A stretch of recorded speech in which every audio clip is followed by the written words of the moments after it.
हामी पाहुना थियौँ, हामीलाई बोलाएर घन्टी बजाउन लगाइयो, हाम्रो अपमान गरियो। म कार्यक्रमबाट फर्किएर जब कोठामा पुगेँ, आफ्नो हात हेरेर धेरै बेर रोएँ। यो मैले भनेको होइन, एमाले नेता प्रदीप गेवालीले भन्नुभएको।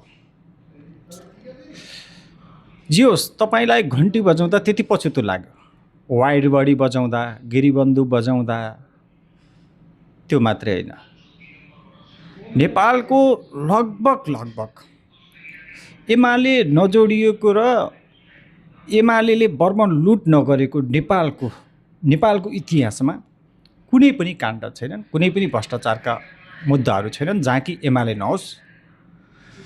अर्को कुरा, तपाईँ परराष्ट्र मन्त्री हुनुभएको थियो।